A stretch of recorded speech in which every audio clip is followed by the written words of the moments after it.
This is the Rebel Author Podcast, where we talk about books, business, and occasionally bad words.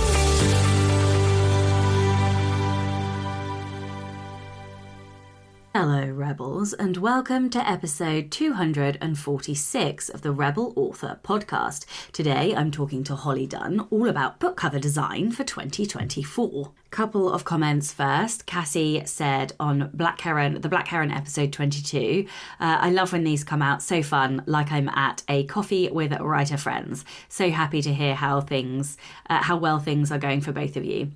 Matt Goodall said, this is what was on Catherine Burnett's episode, procrastination excuses, damn, have you both been spying on me? JM.Lynn said, I've been binging the podcast since last week while trying to figure out how to become a productive writer, and I feel like this episode came out at a perfect time for me. So thank you. There were a few more comments, and thank you very much for everybody who took the time. It genuinely gives me joy seeing your comments and knowing what you thought about the episode. So thank you very much. So in personal news and updates, well, I was supposed to be done with the book by Sunday gone. It is now Wednesday, the 5th of June. And I took Monday off because my oldest friend, who I've known for almost 30 years, which is horrifying to me, came over from Australia. So we went to London for the day on Monday and just spent some time together. And then over the weekend, I took the weekend off because I was super tired. And I was supposed to hand the book to the editor on Sunday. So I'm a little bit frustrated with myself, but also I know I needed the rest. So I'm hoping that I can get it done this weekend. And then it is going to be rapidly on to book 3. We are now 45 days away from New Zealand, and I'm pretty much going to have to pull a miracle because I have to plan a launch because I'm moving the launch up of book 2. And then I have to obviously outline, write and edit book 3. Before we go, and more or less pull a Kickstarter together for September when I'm back so I can start promoting the pre-launch page. And of course, I then have to finish up all of the presentations and the keynote for Australia, New Zealand as well. Sorry, it's because my friends come from Australia. So my Southern Hemisphere countries are getting muddled. So yeah, I mean, I'm also still trying to get my books signed off for the end of the year, and of course I am going to deliver the annual lessons learned episode before I go away. So things are really, I'm very aware of time and of August. I'm also of the fact that we're only on this 45 days until we go away, which doesn't feel like much time at all at the moment. And also I have a book event. I'm going to be at the British Book Bash in Peterborough on Saturday, the 6th of July. Lots of romance and fantasy authors are going to be there. So I will have a table and a stand there. So yeah, it feels like there's an awful lot to do for me between now and then. And of course, I also need to record a couple of episodes just to give me a bit of wiggle room. I will be taking my podcast mic, but yeah, of course, I'm going to need some wiggle room just because I don't know what part of New Zealand I'm going to be in on what day. And my days are all going to be muddled and jumbled. So yes, it feels like quite a lot, and like I need about another 45 days on top of the 45 days that I've got before we go. But there we are. Okay, so the Rebel of the Week this week is Gigi Rivers. Gigi says, when I was young, I was definitely not a rebel. I was always the good child who followed all of the rules. I was terrified of getting into any sort of trouble. Furthermore, I grew up in a conservative Christian family, and some things just weren't accepted, including homosexuality, premarital sex, masturbation, etc. When I was 21, I married my 19-year-old boyfriend, who went to the same church as me and was also well behaved. But in the year since then, I left the church, I came out as genderqueer and bisexual, and I write steamy male-male fantasy romance. My husband now identifies as bisexual, and we are in an ethically non-monogamous, that was hard for me to say, an ethically non-monogamous relationship.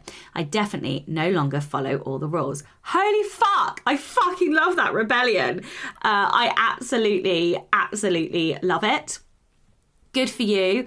And also how wonderful that your husband is also bisexual and also so supportive and loving and, you know, open. And the fact that you found each other in the church too. I just think this is just such a wonderful rebellion, and I hope that you live a much happier, much calmer, much saner, much, you know, just full of joy life. Thank you so much for sending in that rebellion. If you would like to be a Rebel of the Week, please do send in your story. It can be any kind of rebellion, something big, something small, or something in between. You can email your Rebel story to Becca over on rebelauthorpodcast@gmail.com.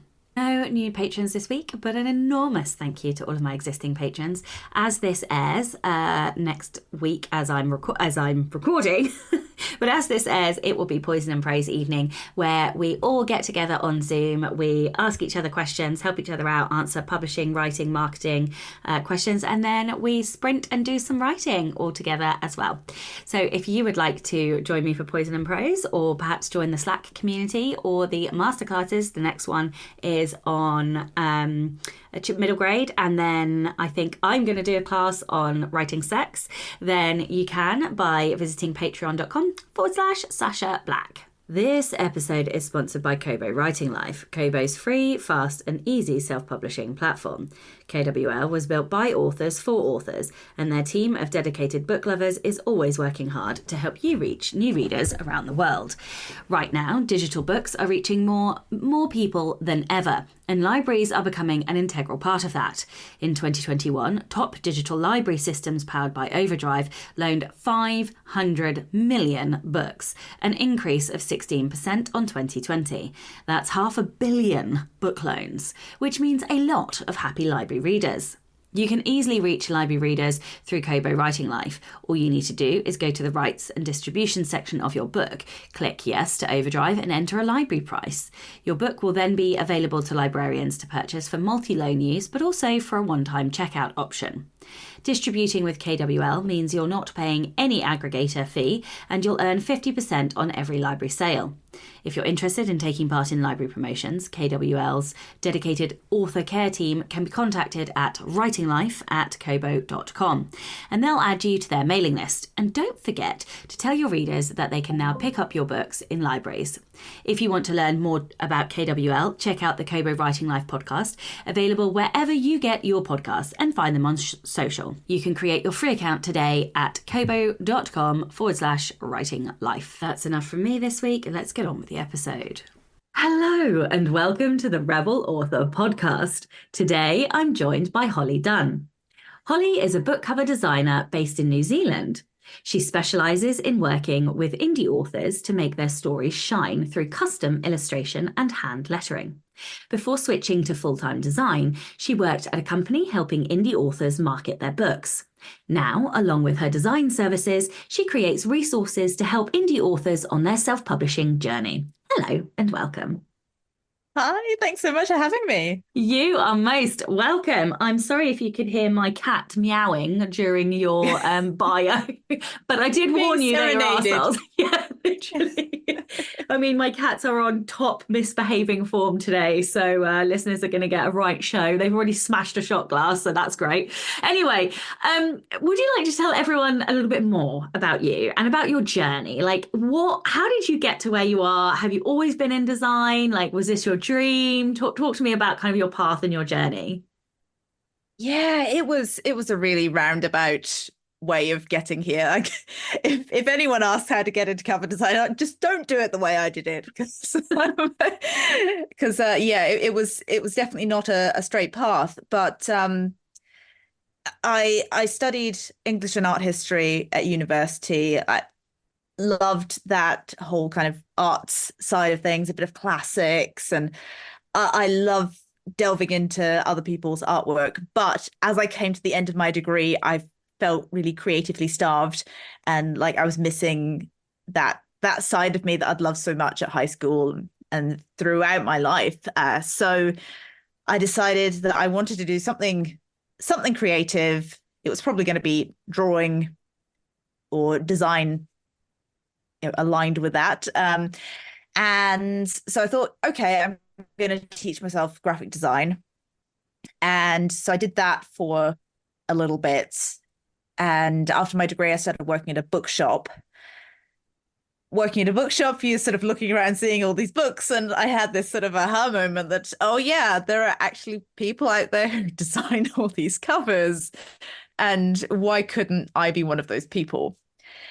So thus began the very slow and arduous journey to becoming a book cover designer. I sort of really started out putting together a portfolio of more sort of literary covers. I mean, you always sort of start with doing classics and much more conceptual book covers, I think. And then as I did more, I realized that I was solving graphic design problems using illustration.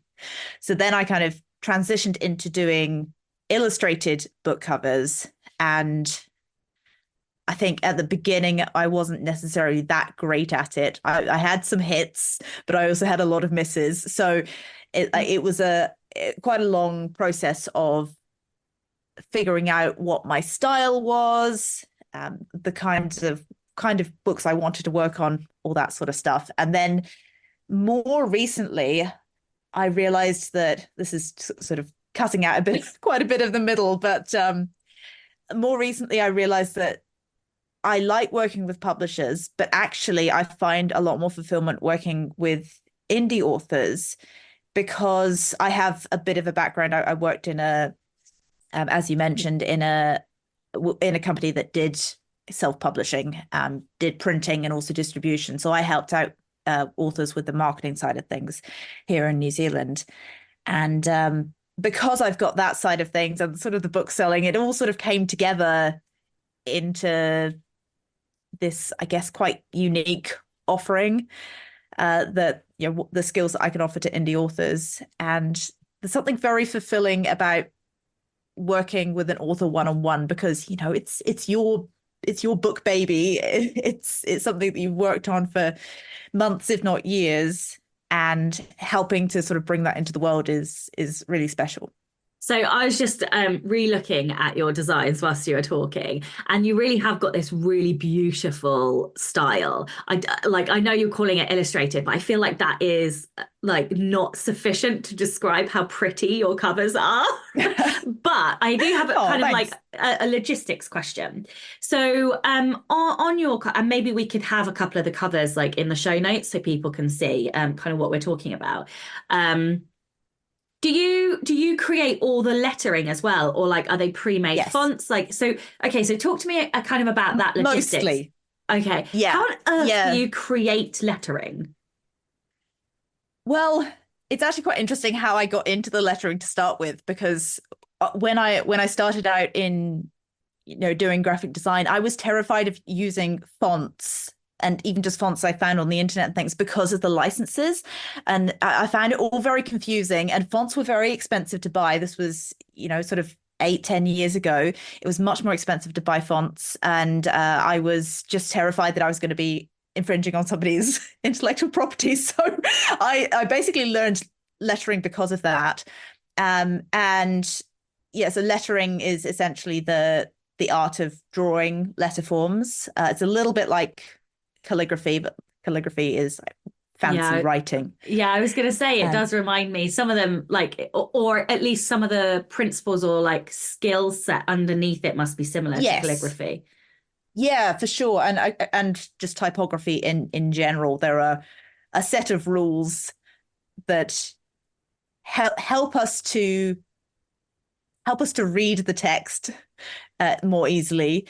And I think you really need to understand those rules before you start breaking them. Yeah, absolutely. So are there particular types of fonts that you make that suit certain genres? Yeah, I mean, definitely certain styles of lettering that certain that go with certain genres better. Thinking if you're doing, like, I don't do a lot of thrillers or horror, but that has a very particular font style that you would use, or lettering style.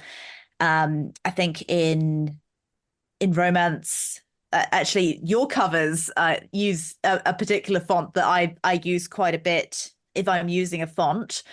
It's called Brillon, and it's quite popular in that in the sort of romantasy and romance covers. How So I dare you use be that so a fair bit. accurate and spot it completely?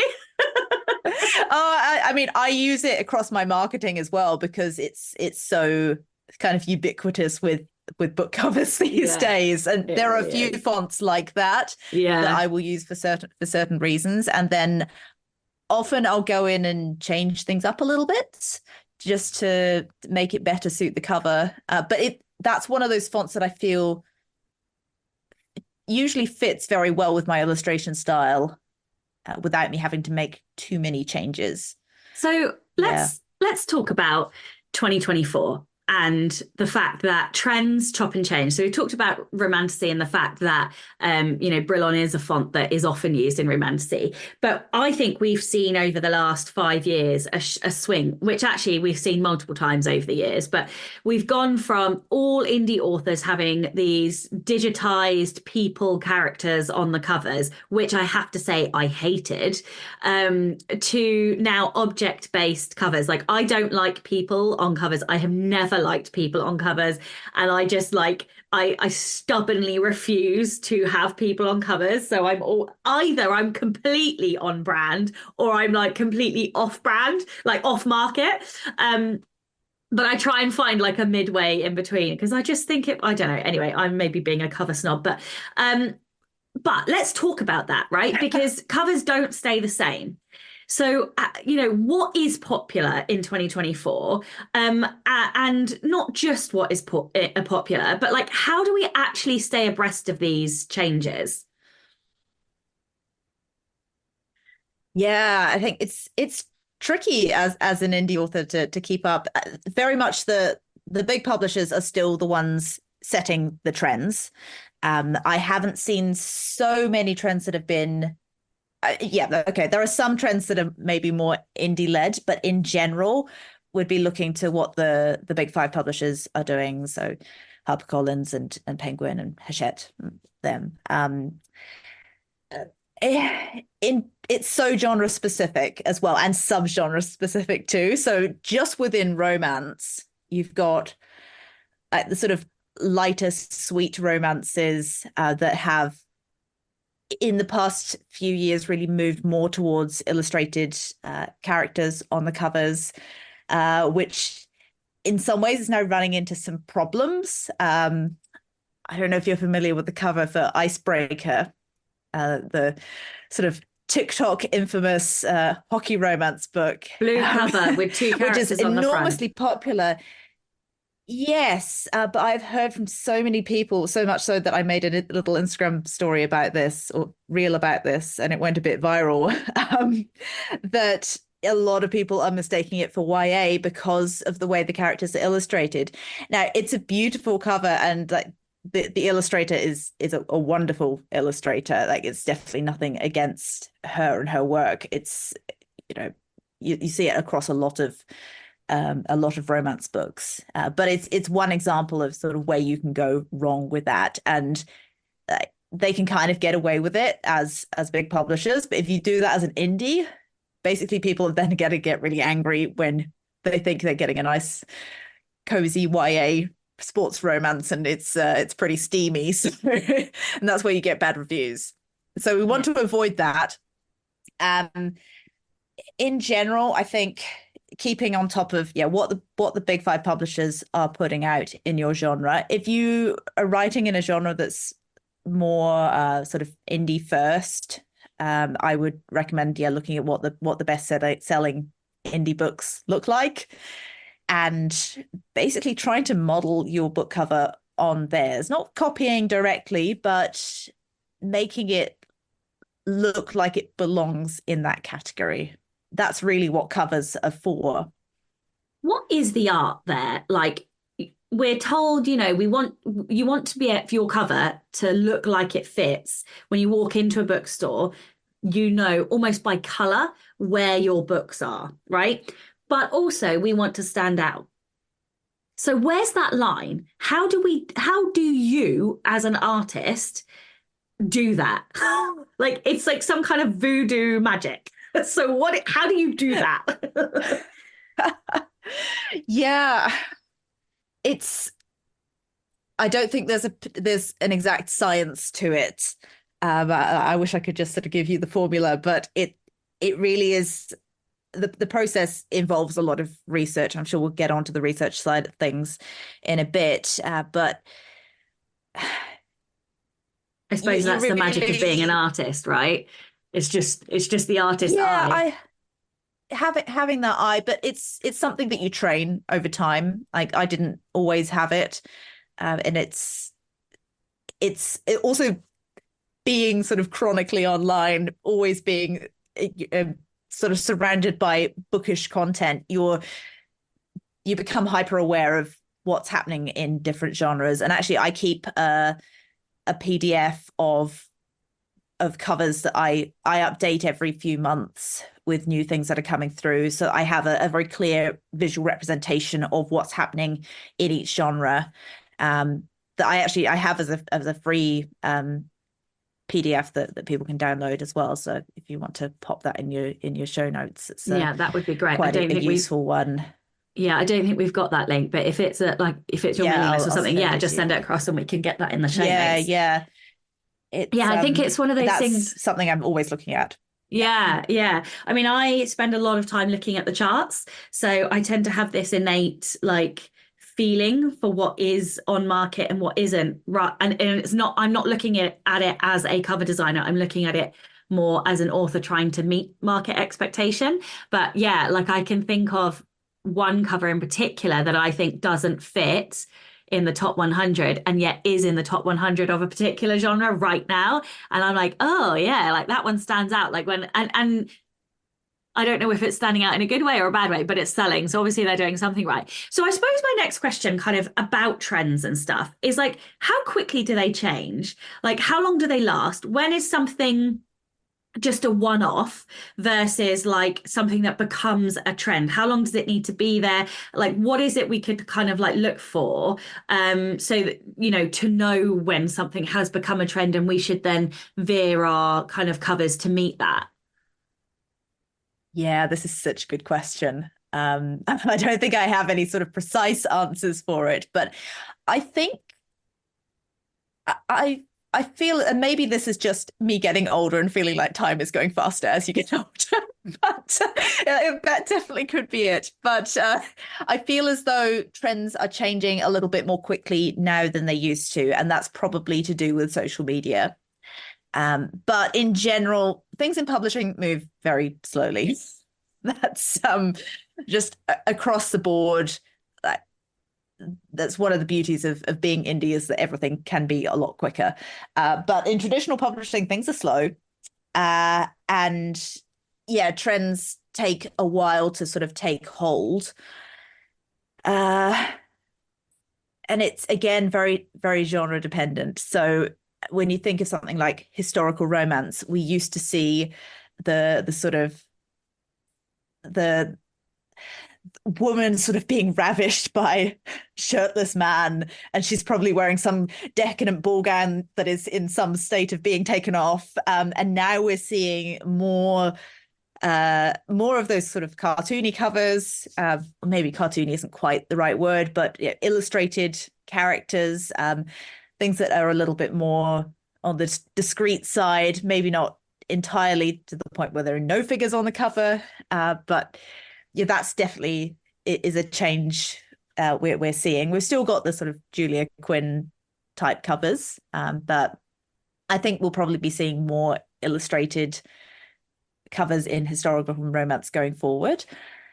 Yes, it's one example. And then I think we see trends in colors changing a fair bit as well. And I don't know if that's a social media thing. I mean, I say things like this about social media, but it's not necessarily that's not necessarily where the trends are coming from. I've spoken to other cover designers who don't think that social media has that big of an impact on the way that covers are designed, whereas I tend I to think that it disagree. does. Yeah, I Mm. disagree. I think if something blows on TikTok and other indie authors see that, they will then veer and let their covers, if their covers are really far away, the covers then tend to match that. Like look at how many Yeah. dragon bloody fantasy books are out now, right? How many? Hmm. Absolutely fuckloads. And we all Yep. know who inspired that, don't we? Yeah, yeah, absolutely. And the Yeah, same with so like Regency stuff at the moment. I feel like there's Regency romances everywhere. Thank you, Bridgerton. yeah, exactly. So, Yeah. Yeah, yeah. and actually, this isn't shaming that. This is encouraging it, right? Because Mm. if you see that selling and being successful in the market, then fucking go and do it because like you can jump on the bandwagon, you can make a bunch of money. Well, if you do, if you write to market well and you fit the market and it resonates, Yeah. then obviously, you're going to do well. Um, okay. What is like your personal process for creating a book cover? Like, how do you go from initial concept with an author to final design? Yeah, so I work a little bit differently to other cover designers because I start with reading the book, which isn't, What? You read the yeah. book? Yeah, well, What? this is something I've started doing recently, um, in the past year, and it's totally revolutionized the way I work. Like Okay, I well, pick up on things that, stop. I yeah. have to talk. We have to talk about this. How the fuck do Okay. you have time to read like, how many book covers are you creating a year? Oh, that's a good question. I probably need to count. I'm usually doing sort of maybe four a month. Okay. Okay. So maybe more, maybe fewer, just depends. But I mean, my secret is I have a program that will read it to me because I'm an Okay. audiobook girl. I barely read anything in physical format these days just because of time. And yeah, having it read to me is enormously helpful. It means that if I need to read it a couple of times, I can make notes as I go, but I can be washing the dishes or drawing another project at the same time. It yeah, is really super helpful. That's So like unbelievable. So, yeah. are you designing covers for books that are in your genre? In the genre that I like to read, or Yeah. yes and no. I have quite a wide taste when it comes to books, and it's definitely changed over time. I think I've become less of a genre snob than I used to be. I think because I studied literature at university, I was like, oh no, I'm only going to read literary fiction. But I've definitely branched out into a lot more different genres in recent years. And that's actually one of the beauties of doing what I do is that I get to read books in all kinds of different genres. But in general, and it's quite interesting the way these two things align, my style and the kinds of genres that are suited to my style go along quite nicely you with the books themselves. So there's a nice match there, which makes my job much more enjoyable.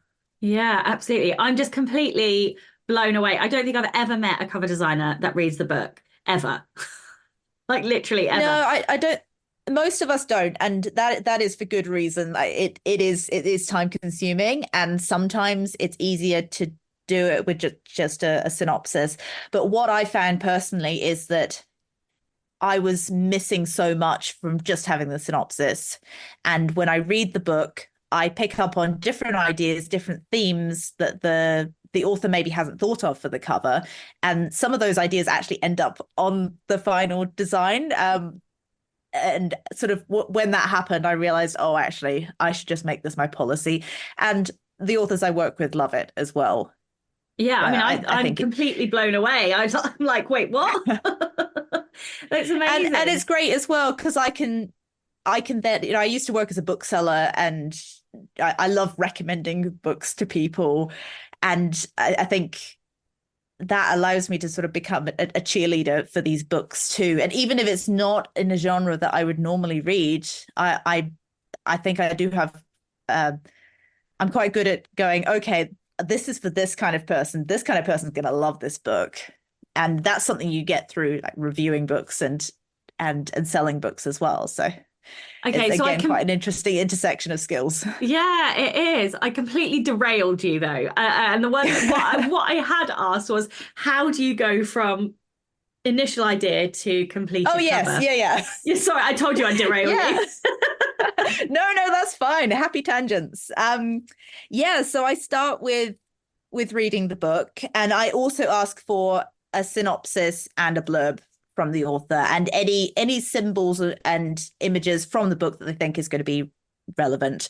And I sort of use that as a starting point for what I think they're after versus what I think is good for the book. So there's a bit of a sort of combination.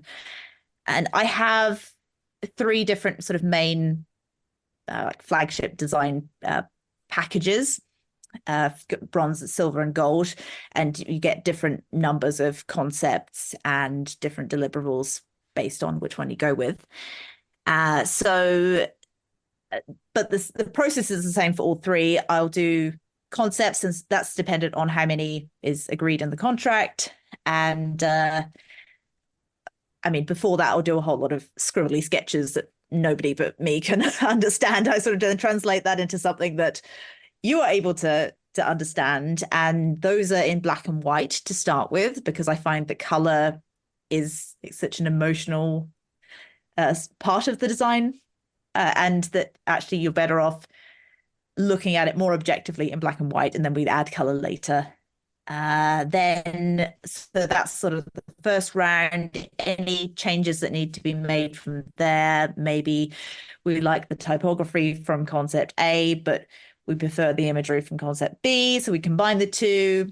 And because it's illustrated, it is a slightly different process than if you're working with a designer who works with stock imagery and fonts.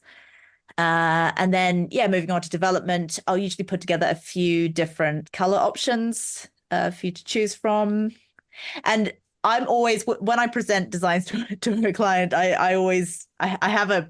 usually have a favorite, and I will say in the notes, this is the one I think we should go for. But if you want to go for this one, this is what I think we should do on this. So then from there, it's a case of, like, if you've got the number of pages, then I can figure out using the Kindle calculator, like how wide the spine needs to be, and set it up for paperback, for hardback, the rest of it. And then if there are any extras, like doing chapter headers or different title pages, or maybe it's a hardback and you've got a different design on the jacket, things like that, we'll go from there. Well, and that's interesting. Generally, the whole process takes about 4 weeks. 4 weeks. Okay, that's good to know. And Yeah. what's your queue like? It's usually a couple of months out. Okay, cool. Yeah. Do you ever do things separately? So, like, would you ever do like the chapter imagery but not a cover, for example? Do you do things like that, or do you only do it as packages? Sometimes I prefer to do the whole thing, because then everything can be kind of coherent. But sometimes an author or a publisher or a book subscription box will come to me and say, we've got this image already for the cover, but we need somebody to do the title lettering and to lay it out ready for print. So I'll do that. I also do typesetting for the insides of books, but I only do that for authors that I've done the covers for, because otherwise it's too much of a faff. Yeah. Okay, so let's talk about indie authors then, doing market research. What is it you would, in an ideal world, like them to come to you with? Like, what do they need to know? Where do they find that? And like, how can they come to you best prepared?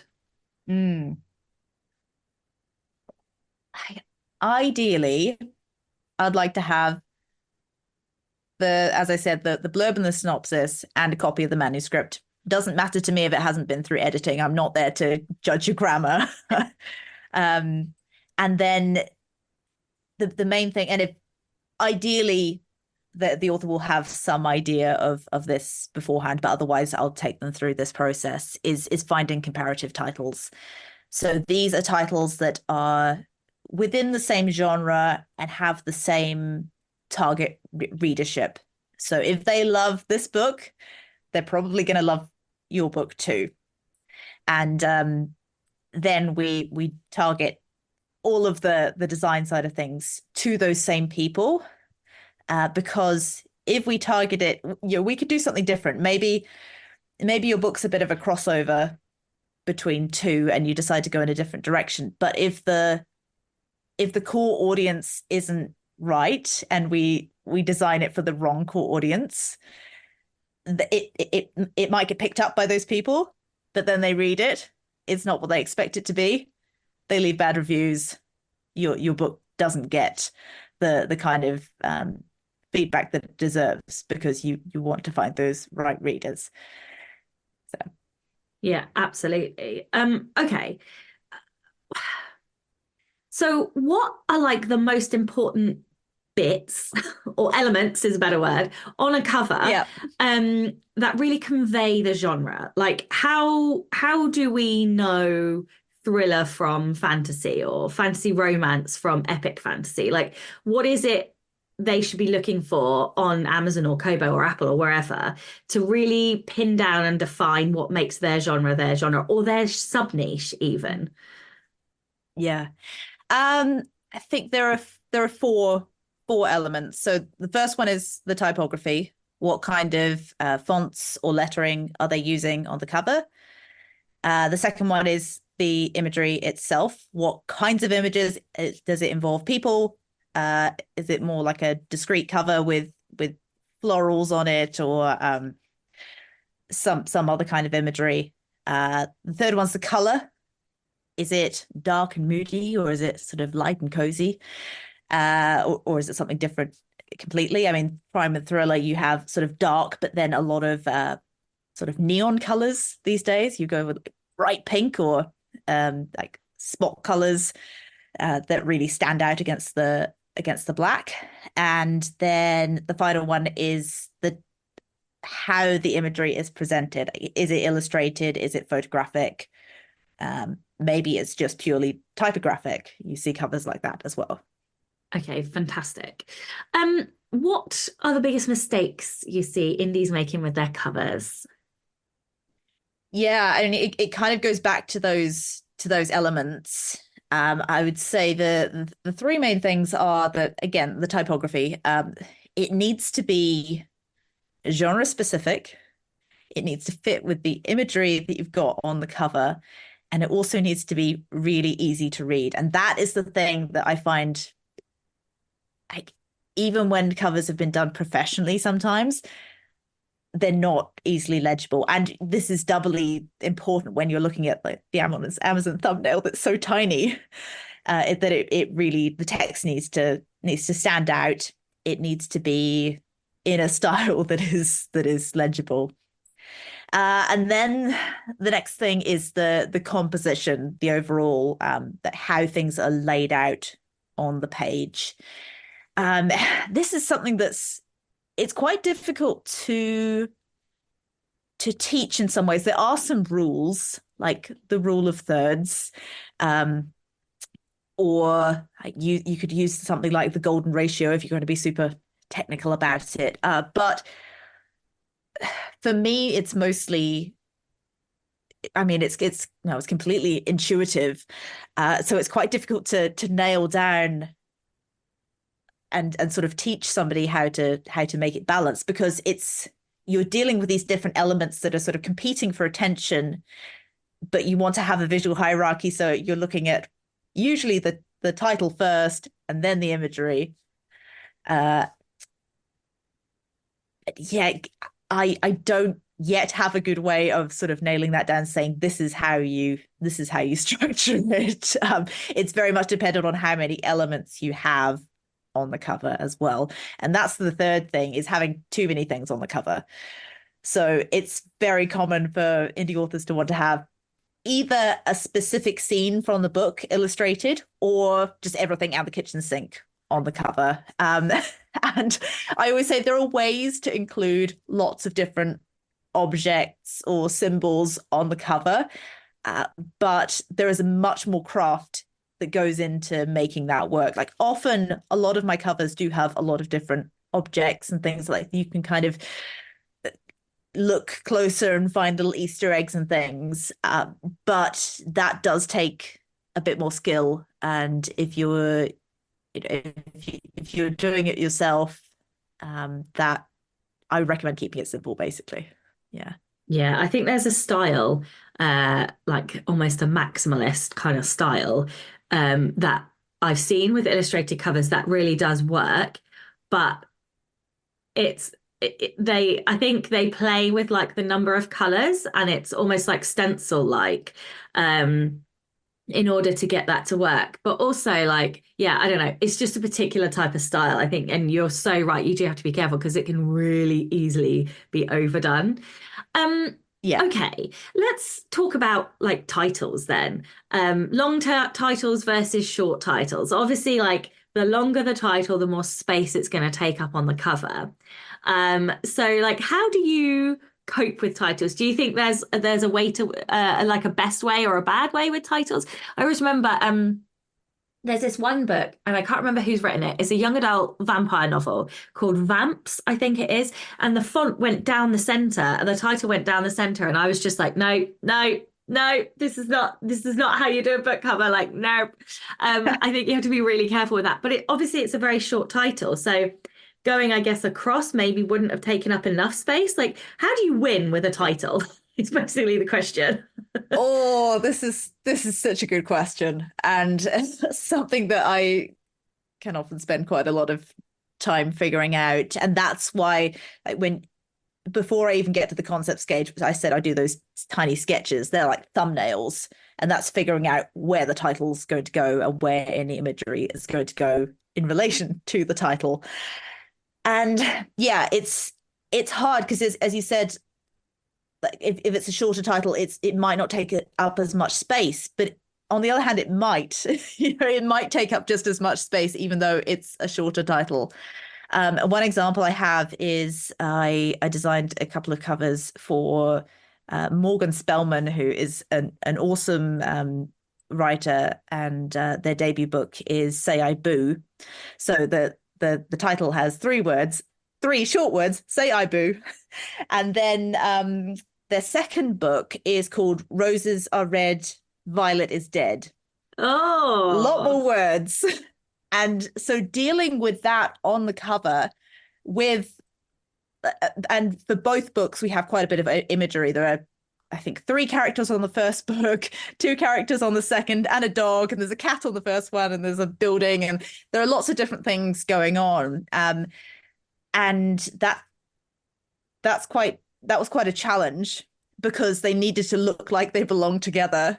And like I don't blame Morgan at all for this because like I mean both titles, but especially the second title is just immaculate. I love it. So you can't pass up a pun like that. Um, but yeah, fitting them on was tricky. So what I will do to start with when it's a longer title, and usually the longer titles are harder, is figure out what words are the most important. And if there are filler words like in and the, those are almost always going to be smaller. And then the big, you know, shouty words are going to be bigger. So you end up with this hierarchy. And then it's just a case of figuring out how it's all going to fit. And if some words are longer and some words are shorter, that's always a bit of a challenge. It's very much dependent on what you're doing. But that was an example that even like the spine, because it's all got to go on one line on the spine, and you've still got to get the author's name in. That's a challenge. Yeah, absolutely. Um, what are some kind of considerations or like cool things that indies can do on their different formats?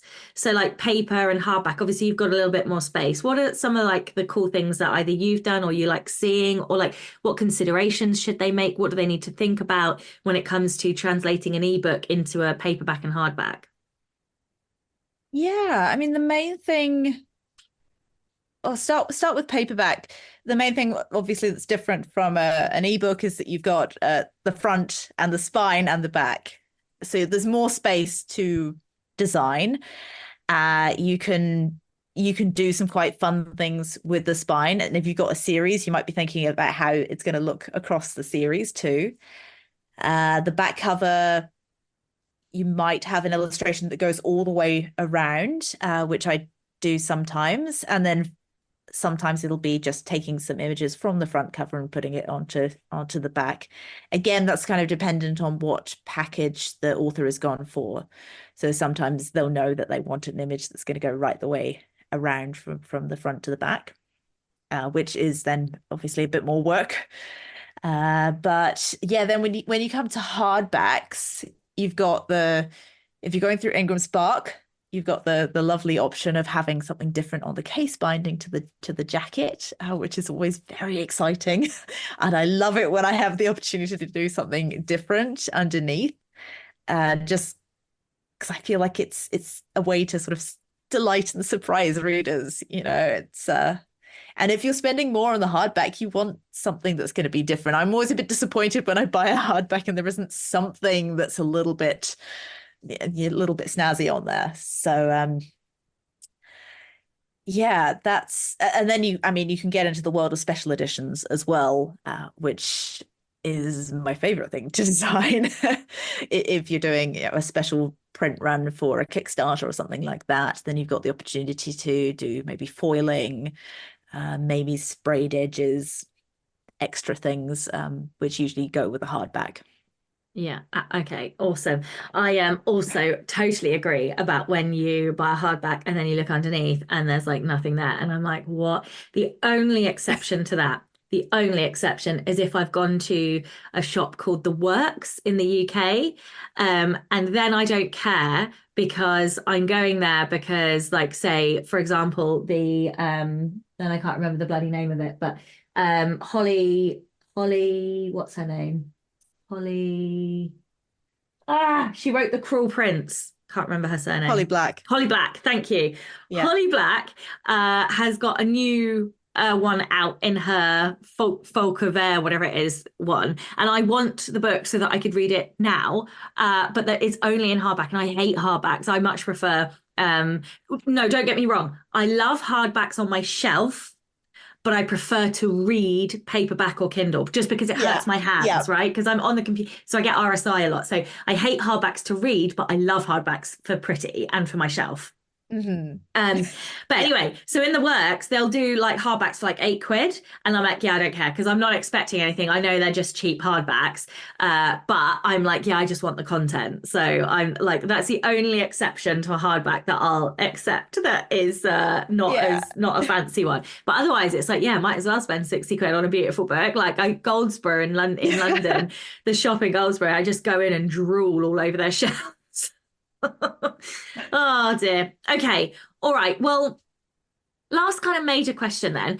What advice would you give to indies who are thinking about hiring a professional cover designer? What should they look for? How do they know if it's a good quality designer versus a Swiss, for want of a better word? Like, are there any questions that they should ask designers? Like, what do they kind of need to think about before approaching somebody? Yeah, I mean, the first thing is always look at the portfolio. So what books have they worked on previously? Have they worked in your genre? Um, I'm amazed at how many requests I get for people doing crime novels or action thrillers. Like, what? Yeah, have you even looked at my portfolio? I had one the other day for somebody whose husband was in prison and they were publishing a book about prison care and inmate care. And I thought, what about my portfolio made you think that this would be right for your target audience? I just there was a real disconnect there. So yeah, check that they work in your genre, and you can go and do your comp cover research ahead of time and see what kinds of covers are working for your genre and subgenre. And then I check if they actually work with indie authors. Some book cover designers will only work with publishers; they just freelance for publishers. And yeah, have a look at like if they're doing illustrated book covers, it is going to cost you a bit more because everything's made from scratch. And then yeah, just reach out and see what their timeline is looking like, how far in advance they book, what they charge. I'd say the more information you can provide up front to them, the more helpful it is from our perspective, having to go back and forth and finding out more about the book and what formats you need it in and things like that.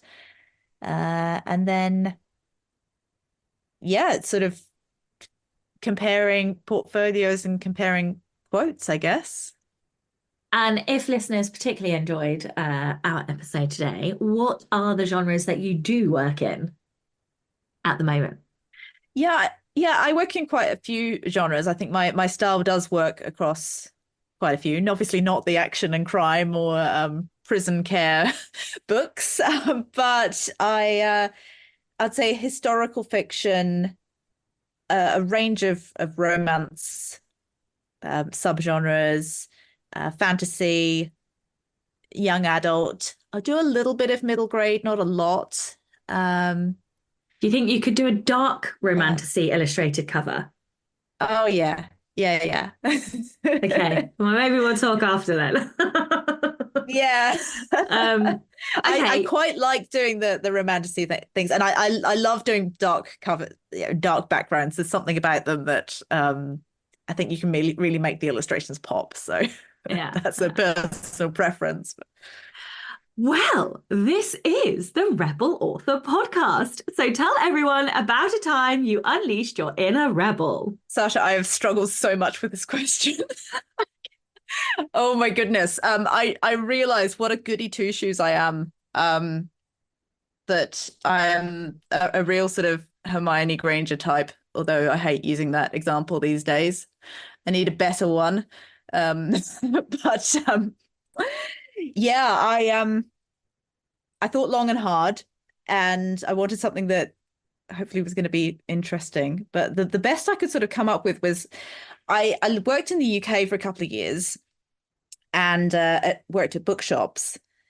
And this was so 2016, just after Brexit. Trump has just been elected. The world is falling apart, and I'm living and working in a town in the southeast of England that is very sort of Tory stronghold, very very right wing, and I'm working at this bookshop that is sort of feels like this little bastion of liberalism. And so being a very sort of Tory place, a lot of people would come in, and some of the comments we had were quite extraordinary. Like one person told one of my colleagues that, "Oh, we voted for Brexit because of you, for your future." And she was like, "What did you ask us?" But and then yeah, there was another woman who brought up a book to the cover, and it was why I'm no longer talking to white people about race. And she said, "This is preposterous. How dare you sell this book?" I'm like, whoa, okay. So that's the kind of thing we were dealing with, and people coming in and asking for Trump's biography and things like that. So our little rebellion was to basically make the front of the shop as queer as we possibly could.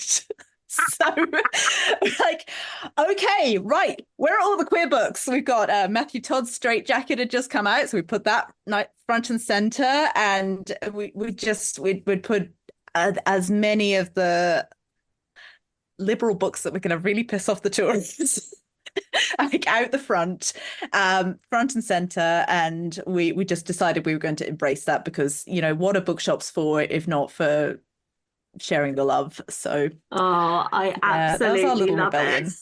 No, I love it that it was like a bookish rebellion as well. And also, like, I can Yeah. just imagine how sort of huffy and stuffy and like people would be as they walked in, and I would have been like belly cackling in the back. I'd have definitely Oh been there, yes. like driving you guys on to make it like put fucking rainbows in the window.